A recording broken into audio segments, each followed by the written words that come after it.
My name's Dick Walker.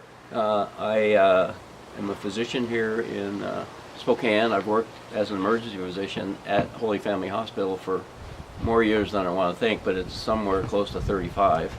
And that's been my career since I moved to town. But back in the 60s, I was a hippie, and I applied for and went to medical school because I thought I was really going to learn how to keep people healthy and well, because I'd just been interested in that since I was a little kid. I can remember sitting on the steps next to the kitchen sink while my mom did dishes and listened to a guy on the radio, and I think his name was Carlton Fredericks. He's probably long since deceased, but he had a radio show about nutrition and about natural health things. And I was an adolescent or maybe even younger, but I can remember that my mother listened to that show every week.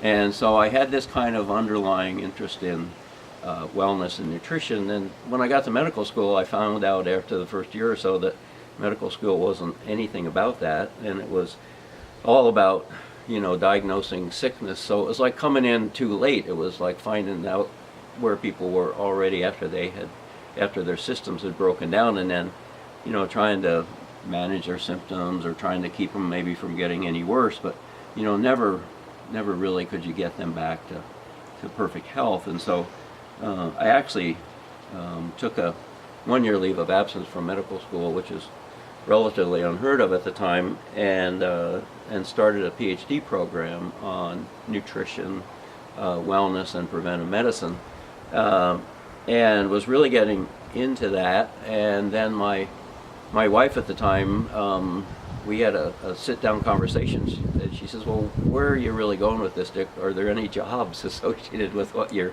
passion is right now?"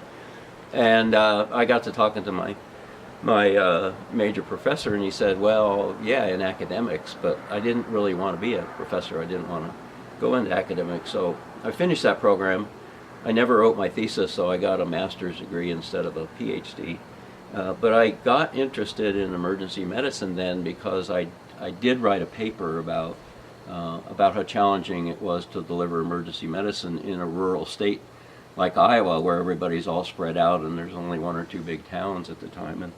And so I went back, finished medical school, and then went into this specialty of emergency medicine, which at the time didn't even exist. And I guess I've been, I think I'm a Don Quixote of sorts, because I've always been sort of challenging the status quo, and I just decided to do an internal medicine residency and then go out and find an emergency room job and pick up the other skills I needed along the way, and it worked great.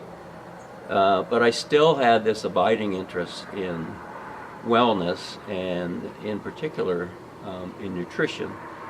And I would see in my emergency room practice people who, after I'd been there for a couple of years, you would start to see the same people over and over again for the same major health problem, like maybe a heart attack. And you'd start to ask them, "Well, have you changed anything in your life since you had your first heart attack?" And, "Well, no, not really. I mean, I'm taking these medications and this medication." And you'd talk to them a little bit more, and they were still smoking, and they were still eating Big Macs. And so I realized that I wasn't really making much of a difference in people's lives by just sort of grabbing them back from the edge of the abyss when they came in with a major challenge like that. And I started to look for something that I might do that could help people in a broader way, in a more sustaining way. But at the same time, I had a young family to support, and I still needed to kind of figure out how I could do that and still make a living. And that really led me to working with several companies over the years with what I would call avant-garde, breakthrough, cutting-edge wellness products, nutritional products, sometimes even a little stranger than that, like magnetic products and infrared products. And I kept coming back to that nutritional thing, and I think that had a lot to do with the fact that I love science and biochemistry, and nutrition is really all about that at the cellular level. And even more basic, I think it had to do with listening to that show with my mom. So now at this point, I've I'm kind of so I found a way that I could entertain and have an excuse to talk to people about prevention and wellness because I was representing a company that had some products, and in a way I could sort of make a living doing that. And so that's how I got into what I would call the wellness business. And in fact, I think, you know, this gathering that we're having is incredible, because I think that wellness will never be as big and as important in our society until we really figure out how to commercialize it in a way that lets people have careers in that business, because that's, I mean, you have to make a living, and it's all well and good to say I'm going to go out there and help people, and yet when the rent comes due and you have to go to the grocery store, you need a way to support yourself. And I think certainly the drug companies have figured that one out, and I think we in the wellness field are starting to figure that out. I mean, I don't know if Spokane is unique, but I mean, I don't know if there's too many other towns where you could drive around town and see this wellness center and that wellness center and this acupuncture and massage place. And I mean, I think Spokane is somewhat unique in that regard.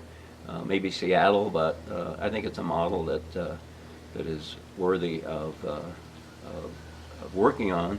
And I think conferences like this, kind of bringing people together so they know what's out there, is a good thing.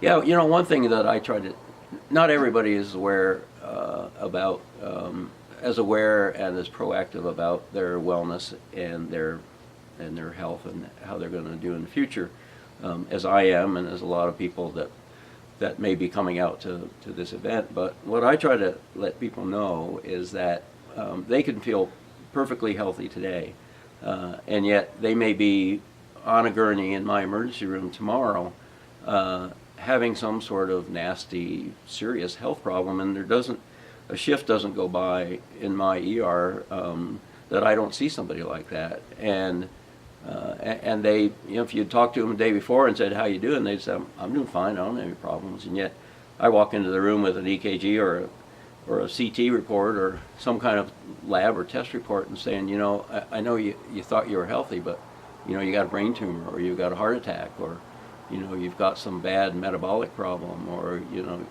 you didn't even know you have diabetes and now you've got a serious complication." And so a lot of times our bodies have an amazing ability to adapt to abnormalities, and adapt and adapt and adapt and get by. And so we may not, and it happens a little bit at a time, we may still think we feel healthy, and yet we could have a major issue just sort of underneath the surface. And you know, we can't be running in and getting an MRI every week to see if there's a tumor in our pancreas, or to see if there's, you know, something going wrong with our brain, or we can't have blood tests once a week. I mean, it's just too darn expensive. X-rays are harmful, and so we try to only do those when we need them. But many times by the time we get the X-ray and find your lung cancer, it's already not curable. And so it's just so important to be proactive about your health and wellness so that you stay healthy and well. Because hi, I'm Dr. Dick Walker, and I've enjoyed talking with you about wellness and ways in which you can improve your health, stay healthy, using redox signaling molecules and a healthy lifestyle. And I look forward to seeing you at the Body, Soul, Planet Conference and Expo. There'll be even more information there, and I think you'll come away with a lot of useful knowledge. See you there.